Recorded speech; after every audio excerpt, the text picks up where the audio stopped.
저희는 우리가 사랑하는 신장로님의 마지막 길을 잘 배웅해 드렸습니다.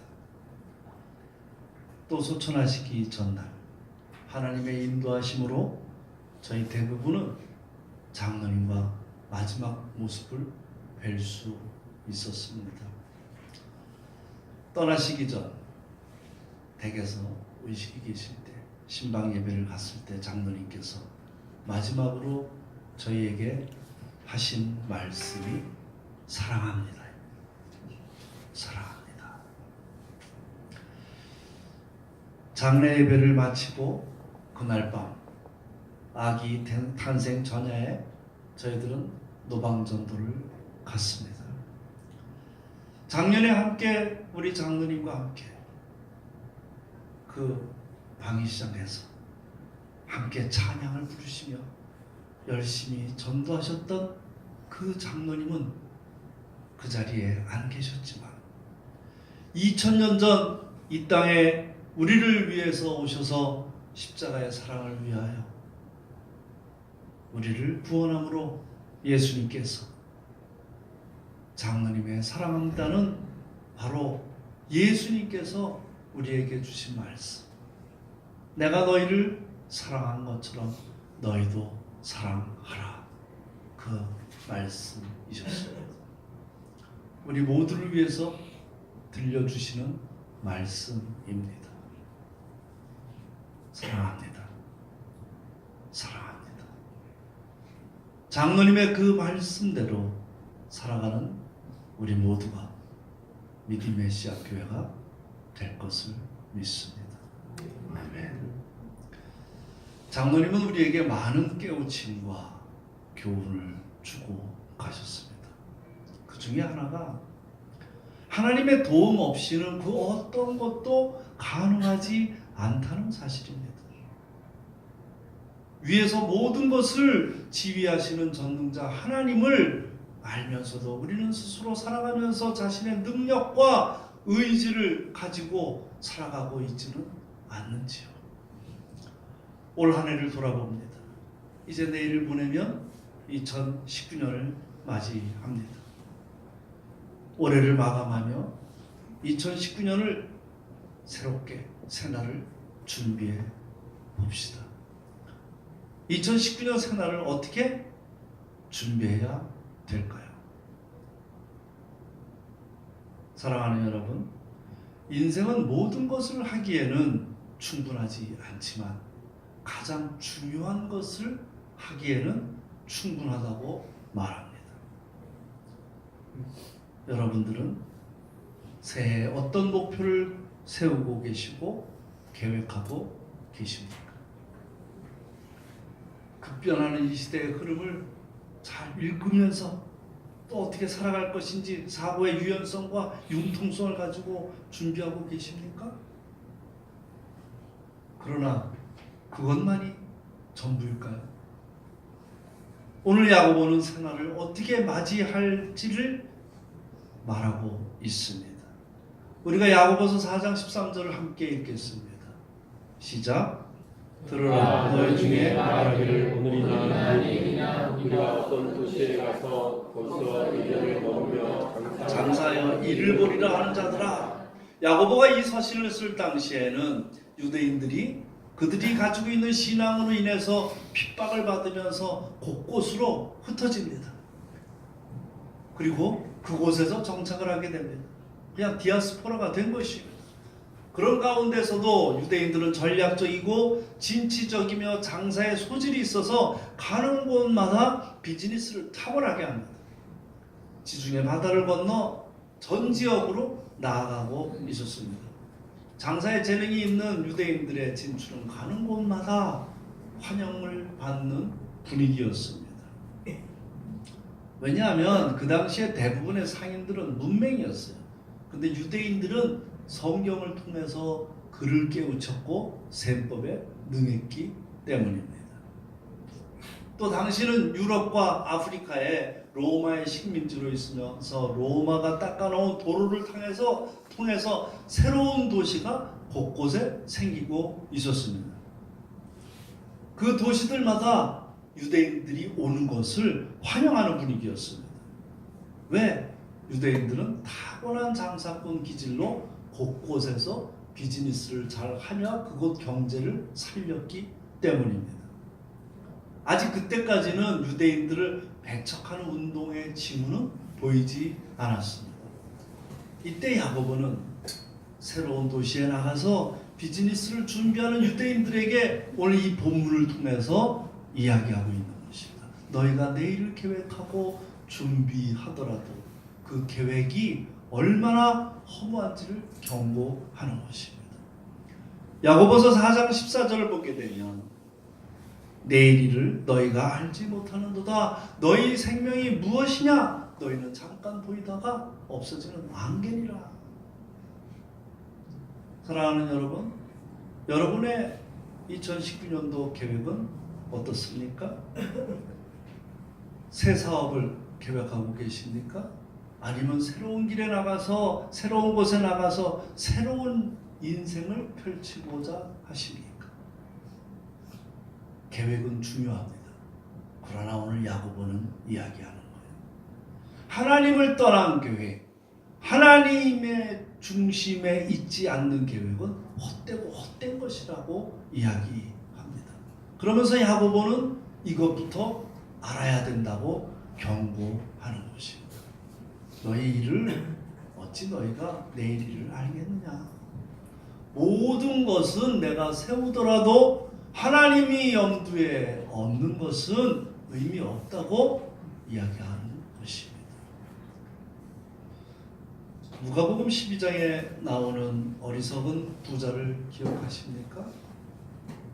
어떤 곳에 농부가 열심히 농사를 지어서 가을에 이제 많은 소출을 거두게 되었어요. 그리고서는 자기의 영혼을 향해서 이야기하는 것입니다. 누가복음 12장 18절을 함께 읽겠습니다. 시작. 또 이르되 내가 이렇게 하리라. 내 곡간을 헐고 더 크게 짓고 내 모든 곡식과 물건을 거기에 쌓아두리라. 19절. 또 내가 영혼 19절 19절은 내가 읽겠습니다. 또 내가 내 영혼에게 이르되 영혼아 여러 해 쓸 물건을 많이 쌓아두었으니 평안히 먹고 쉬고 마시고 즐거워하자 하리라 하되. 어떻게 합니까? 내가 내 곳간에 내 모든 곡식과 물건을 쌓아놓고 그리고 내 영혼에게 내가 이야기하겠다고 농부가 이야기합니다. 야, 올해 정말 많은 수확을 거두었구나. 이제 즐거운 미래를 계획해보자 내 영혼아. 그때 어떻게 하십니까? 하나님이 오셔서 부자에게 무엇라고 말씀하십니까? 누가복음 12장 20절을 함께 읽겠습니다. 시작. 하나님은 이르시되 어리석은 자여 오늘 밤에 내 영혼을 도로 찾으리니 그러면 내 준비한 것이 누구의 것이 되겠느냐? 말짱 헛것입니다. 하나님을 뺀 계획이 이렇다는 것입니다. 내 영혼을 도로 찾으리니, 도로 찾는다는 말은 무엇입니까? 내 거 너에게 준 거 도로 가져가겠다는 것입니다. 누구 것? 하나님의 것입니다. 그렇다면 거두어가는 것도 하나님이신 것입니다. 인간의 계획은 이렇게 허망한 거예요. 사랑하는 여러분, 이제 2019년은 우리에게 희망의 한 해가 될 것입니다. 새 길이 열릴 것이며 막힌 재정의 담이 뚫려 풍성한 한 해가 될 것입니다. 그러나 그 중심에 반드시 하나님이 계셔야만 열매를 풍성히 맺게 할 수 있다는 것을 꼭 기억하십시오. 아멘. 오래전에 외신에 소개된 그 기사가 생각이 납니다. 영국의 어떤 가게에서 시간당 10,000원 받는 그 점원이 그 점원은 평소에 아주 성실하게 그리고 평범하게 일했던 청년입니다. 근데 그의 취미는 매주 로또 복권을 사는 거예요. 근데 어느 날 2010년 8월경에 그가 로또 복권에 당첨이 됐어요. 약 영국 돈으로 110만 파운드, 우리 돈으로 한 20억 정도가 당첨이 됐어요.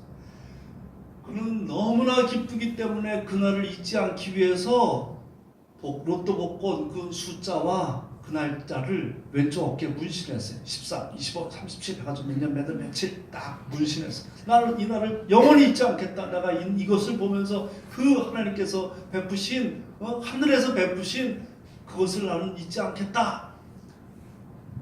그리고서는 그는 계획을 합니다. 자, 이 돈으로 무엇을 할까? 먼저 어머니 집 사드리고, 그리고 내 집 사고, 내 자동차 사고, 그리고 죽으라고 일만 했는데 이제 친구들하고 좀 파티도 열고, 그리고 파티 열심히 논 다음에 그 다음에 학교 들어가가지고 IT 학과 들어가서 그래가지고 공부하겠다고 계획을 세웁니다. 그리고 실행에 옮깁니다. 그리고 어머니 집을 사드립니다. 거기까지 잘했어요.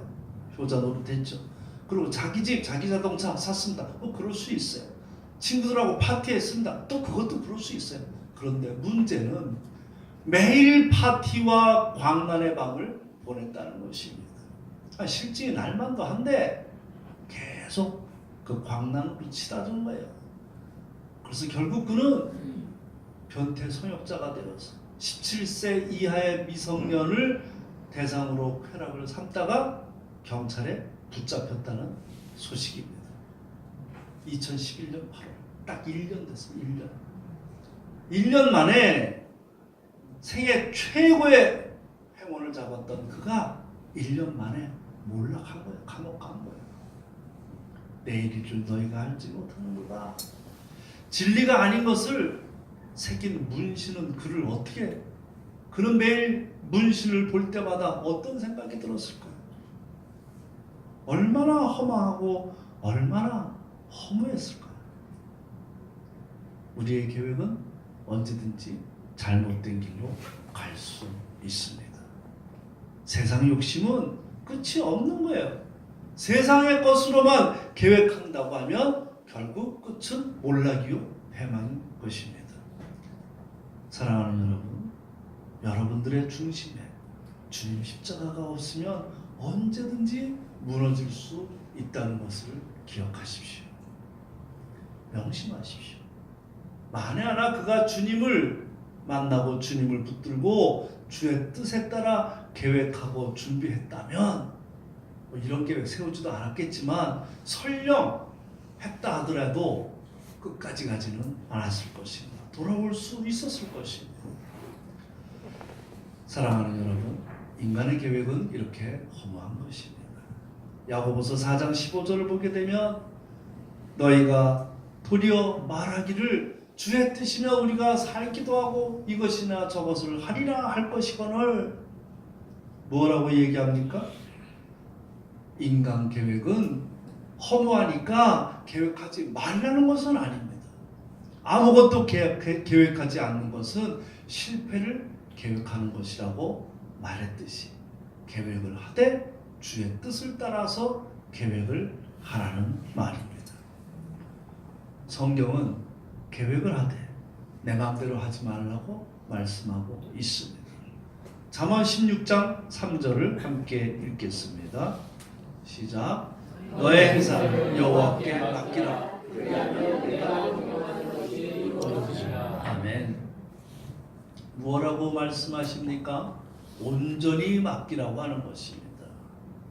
이거는 맡기고 이거는 내가 하는 것이 아니라 100% 예수님께 하나님께 온전히 맡기라는 것입니다. 야고보서 4장 16절을 보게 되면 이제도 너희가 허탄한 자랑을 하니 그러한 자랑은 다 악한 것이라.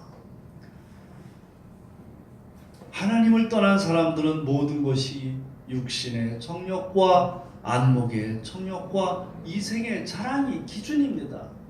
나는 이러이러한 걸 했어. 나는 이렇게 잘 나가고 있어. 하고 자랑하고자 나타내고자 하루하루를 살아가는 것입니다. 성경은 허탄한 자랑하지 말라고 오늘 경고하고 있습니다. 15절을 보게 되면 주의 뜻이면 우리가 살기도 하고 이것이나 저것을 하리라. 무엇라고 하십니까? 주의 뜻이며. 인생의 주인은 내가 아니라는 것입니다. 하나님이, 예수님이 주인입니다.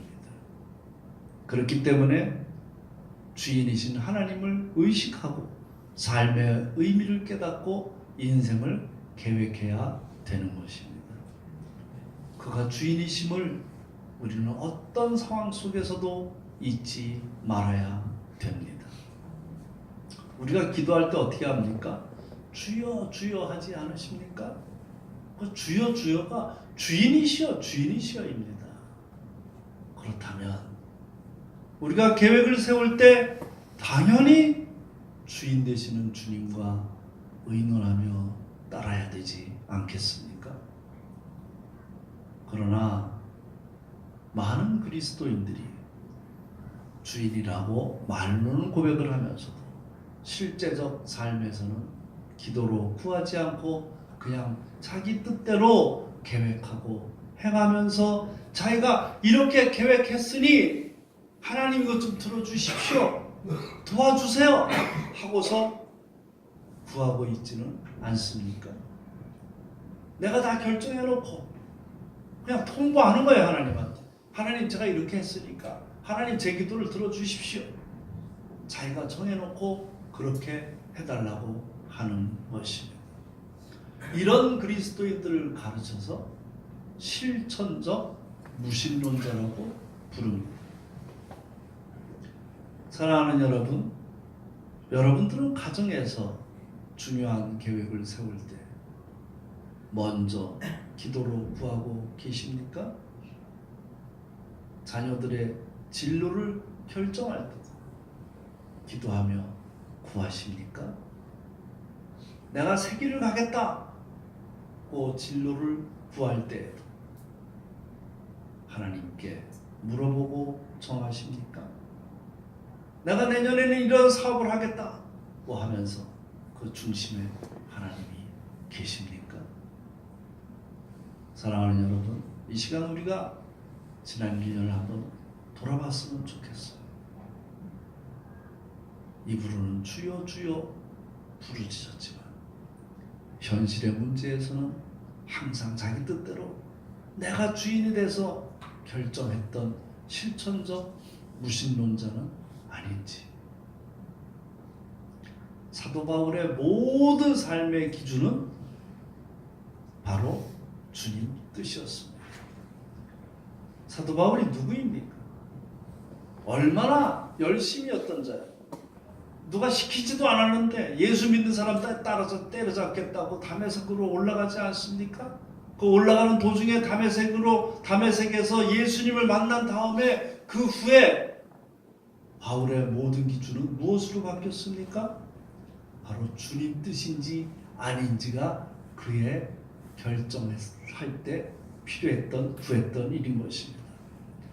다메섹에서 주님 만나기 전에도 바울은 열심이었어요. 그런데 진정한 주인을 따르지 않은 열심이었습니다. 방향이 틀렸던 것입니다. 정확한 방향이 중요합니다. 예수 그리스도. 2019년 이제 새해에는 여러분 모두가 실천적 무신론자가 아닌 실천적 그리스도인이 될 것을 믿습니다. 아멘. 고린도전서 4장 19절을 보게 되면 주께서 허락하시면 내가 너희에게 속히 나아가서 교만한 자들의 말이 아니라 오직 그 능력을 알아보겠으니 하고 말씀합니다. 뭐라고요? 주께서 허락하시면. 사랑하는 여러분, 이제 새날을 계획하며 준비할 때입니다.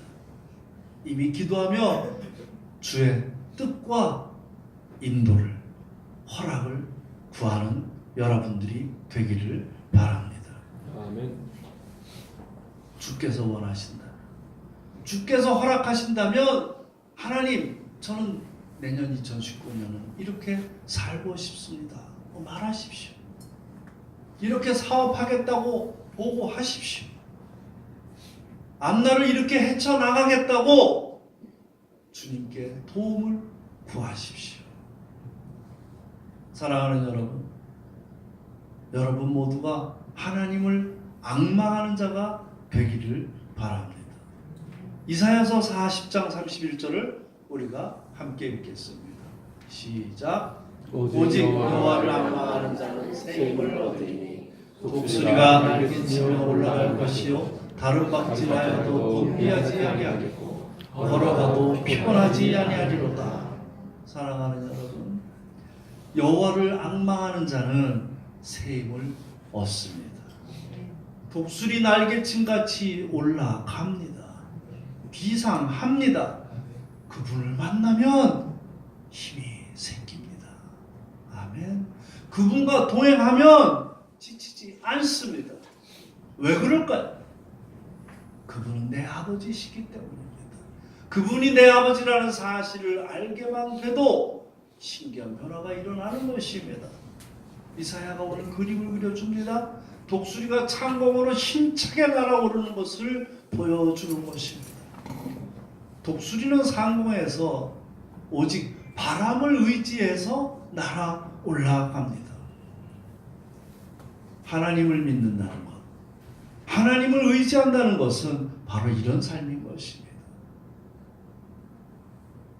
나에게 사랑을 쏟아주시는 그분을 의지하고 성령의 바람으로 힘껏 날아오르는 것입니다.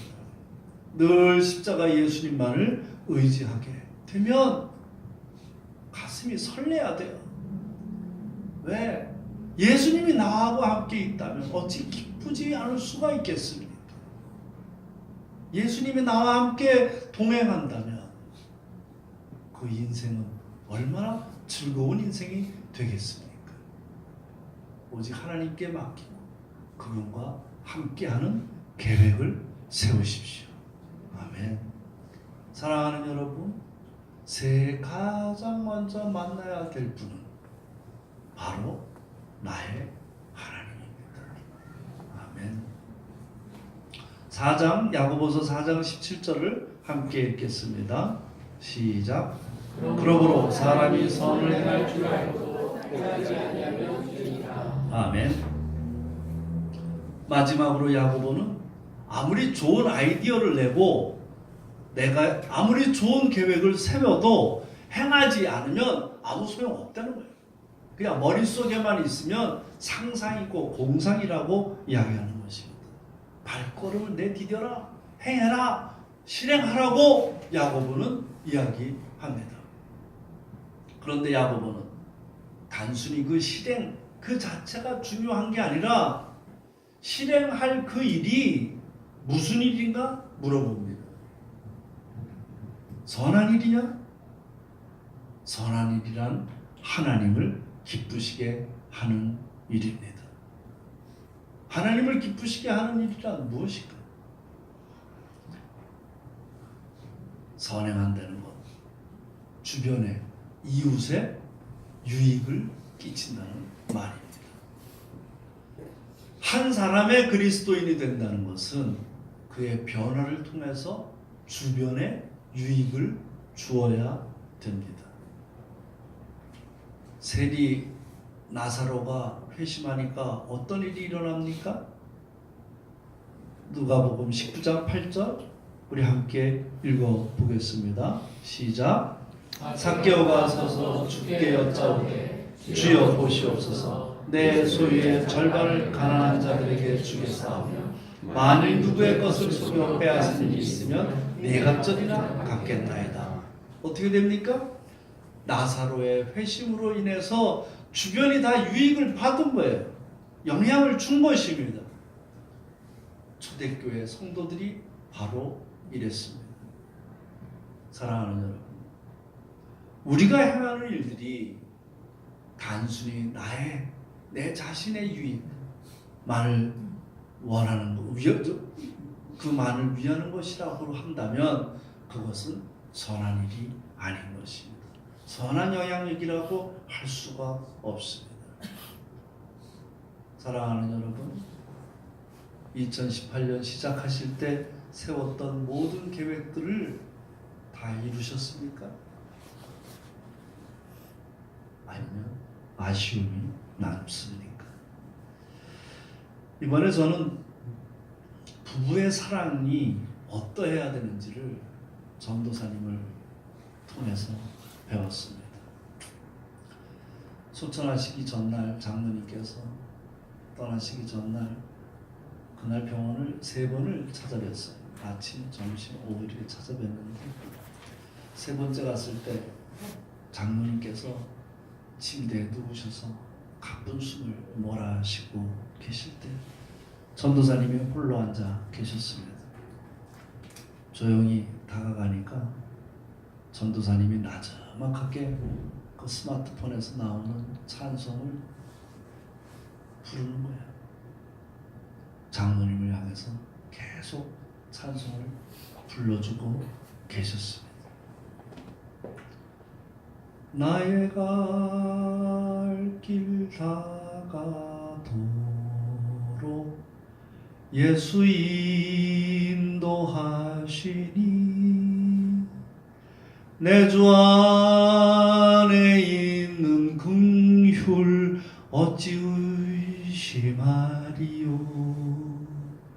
믿음으로 사는 자는 하늘 위로 받겠네.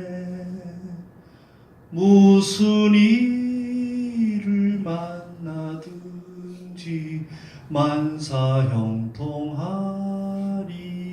만사형통하리라. 무슨 일을 만나든지 만사형통하리라.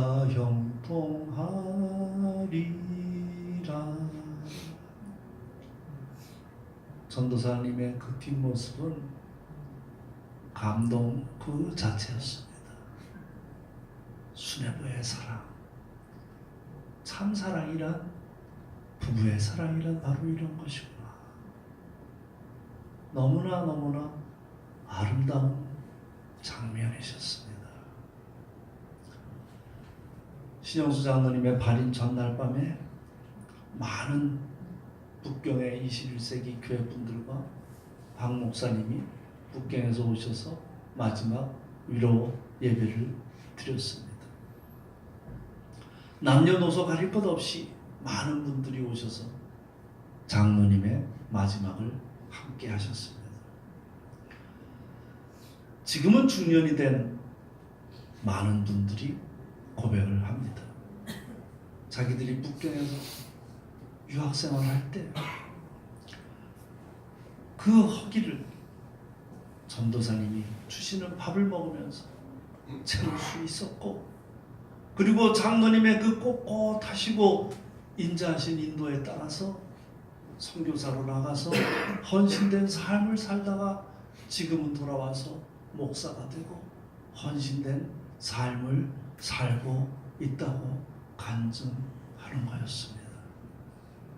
또 참석한 많은 분들이 장로님의 선하며 진리를 위해 불의와 타협하지 않았던 그 꼿꼿한 모습을 기억하시며 말씀들을 나눴습니다. 무려 베이징 저널을 매주 발행하는 베이징 저널을 1000번을 넘게 발행하셨습니다. 기억이 납니다. 장로님께서 1000번이라고, 이제 1000번이 넘었다고 25년간 남기신 그분의 업적이십니다. 그리고 베이징 저널은 속된 광고를 짓지 않았습니다. 왜? 저널이 그런 속된 광고를 실으면 경영에는 도움이 될지 몰라도 그건 참된 저널이 아니라는 그분의 철학이셨습니다. 그리고 베이징 저널에는 매주 목사님의 선하신 말씀이 빠지지 않고 실었습니다. 진정한 문서 사역이 무엇인지를 보여주셨습니다. 우리는 그분이 곳곳에 끼쳤던 그 영향력을 회고하기 바랍니다. 그리스도인의 선한 영향력이란 바로 이런 것입니다. 사랑하는 여러분, 눈에 보이는 것은 모두 사라지는 덧없는 것입니다. 그러나 선한 영향력은 많은 사람들을 감동시키며 그들의 삶을 변하게 만듭니다. 사랑하는 여러분, 2019년 어떻게 시작하시겠습니까? 어떻게 마무리 짓고 싶으십니까? 내년 말 한 해를 돌아보면서 모든 것이 함께 하셔서 이렇게 이루었다, 이런 유익함을 주변에 주었다, 이런 영향력을 끼쳤다라고 고백할 수 있는 저와 여러분이 되기를 바랍니다. 아멘. 요한복음 8장 12절 말씀을 함께 읽겠습니다. 시작. 예수께서 또 말씀하여 이르시되 나는 세상의 빛이니 나를 따르는 자는 어둠에 따르지 아니하고 생명의 빛을 얻으리라. 말씀처럼, 예수님의 말씀처럼 고 신영수 장로님은 생명의 빛을 얻으셨습니다. 그 생명의 빛으로 영원의 길을 가셨습니다. 저희 모두 생명의 빛을 받은 여러분들입니다. 사랑합니다. 사랑합니다. 그 전도사님이 그 신영수 장로님이 남기신 그 마지막 유업을 기억하면서 우리 모두도 생명의 빛을 가지고 2019년을 예수님과 함께 나아가는 한 해가 되기를 바랍니다. 아멘. 기도하겠습니다. 우리가 오늘 말씀